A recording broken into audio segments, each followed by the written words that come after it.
Good morning, viewers. Uh, I hope that my brief lessons and the PPTs are of some use to all the viewers and all the others concerned. And basically, as I have been telling every time, my objective is simply to share knowledge and to educate the public to the extent because the frauds are there everywhere daily, irrespective of whatever statutory controls are there, policies are there, and all that. Now, today I want to briefly explain to you how these are occurring despite all these things, because there are always still lax measures, still people are only concerned about their businesses, and let alone the frauds happen. For example, the other day I was coming across one case that is being now under investigation and all that one, where the Enforcement Directorate of India are probing a case where a foreign national is involved, and he along colluded with some locals in India, and what he did, he opened up several offices as usual. That's the first case. Then they created some websites and all that, and then started online gambling and other gimmicks. That means they are the front windows. Okay, they floated a company and then properly registered, and unfortunately some chartered accountant professionals are also involved in this process, and they are also being are, under investigation, along with the foreign national and the other local people involved. The fact is, it is a question of the other day we are talking about the money laundering, wire transfers, and all these things. The thing is, they open several companies, then they open several websites, then they attract the people by online gambling or job placements or whatever. But actually, and also the thing is, they opened several bank accounts. HSBC, I think there are about uh,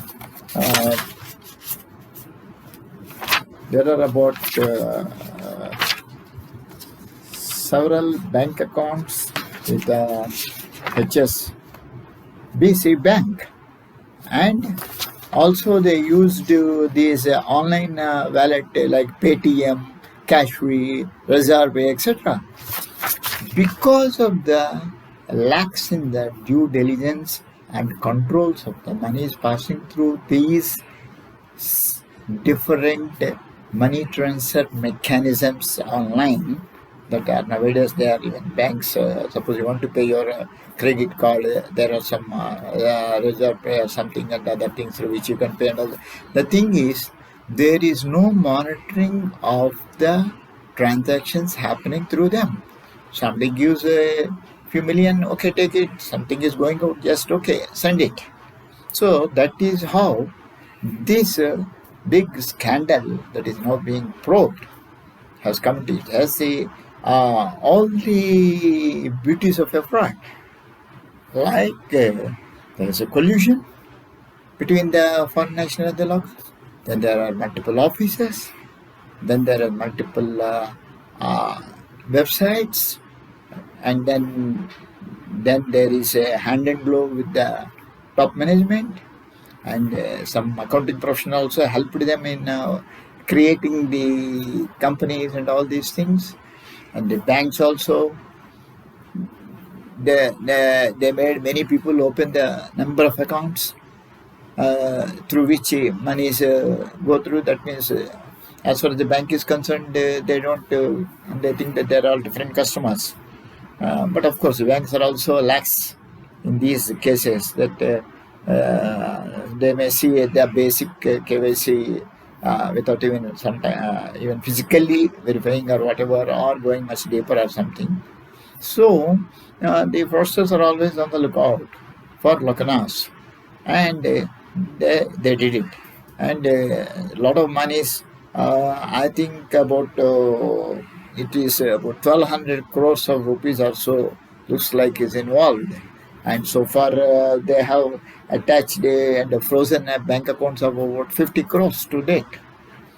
So, all that is just passing through all these official channels and the websites, and some company in US has assisted in opening these websites, it is alleged. So the point that I want to make today is regarding this new method uh, of perpetrating frauds. So, and I thought we should also see how these people are making use of the weaknesses of the system. People who open website, you go to a professional, pay him something, he will create a beautiful website for you. Then you go to somebody, go to a chartered accountant, you show your some credentials, and you say open the account. Okay, how many accounts? 10 accounts, 20 accounts, 30 accounts. I mean creation of companies, because it's good business. And also at times it may happen knowingly or unknowingly. But in this particular case that is being now investigated, the foreign national and the Indians colluding, and then there's a lot of money laundering. Actually, what is happening? A lot of money laundering happening from various businesses. God knows what businesses they are. So there is all the elements of fraud here. They exploited the weaknesses in the system. They have colluded with the locals. Then there is a collusion with the top management. Then there's collusion with the accounting professionals. Then there is a gullible public always are there. So they simply say you just they initially they make sure that you get some money in these online gambling, online casinos and all these things. Then the all the people, especially the younger generation, millennials or Generation Z, these people just try their luck, and then it happens, and then once he wins something, he passes on the word. So but that is only a front. Like that, here the people are losing.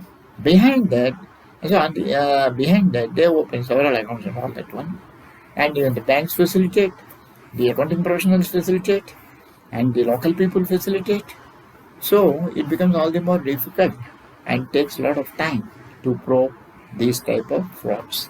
So we should, as chartered accountants and as fraud examiners, should be extremely careful and should not let loose any transaction that has a suspicious nature. Let it be the audit of a partnership firm, or audit of a small public company or private company, because, and especially the listed companies or those registered companies are ROC but not listed, they are the most dangerous. Okay, they are not much control, they are not listed, and they start doing all these businesses. So the viewers should not get trapped in these online websites and all that one. And there is nothing like easy money. Okay, as the saying goes, there are no easy methods. And the people only talk about their little earnings they might have made, but just like in stock market, but they never talk about the heavy losses they incurred. Okay, and so I bring to the notice of the viewers why I am referring this present case and all that is, I am trying to bring to the notice of the viewers to be very, very careful while dealing with the website. While if the youngsters are there, they also should be careful not to get carried away and involve themselves in these online casinos, online gambling and all these things, and take adequate precautions. And the government also should regulate all these money transfer mechanism, these things like PayPal, or wallet, or Reserve Pay, all these modes of transfers, because they are only concerned with the volumes of the business. They are not concerned about the nature of the transaction, which is most important. And these things, yeah, like in this present case, they do come out. But by that time, by the yeah, it is the damage would have been done. Many people would have lost the monies, and definitely the total money laundered and everything. It takes long time to investigate, and full picture will never be available. With these few words, I close today's small session on this present day online frauds and the present case that is happening and being investigated by the Enforcement Directorate. Thank you, and beware and be careful. Thank you.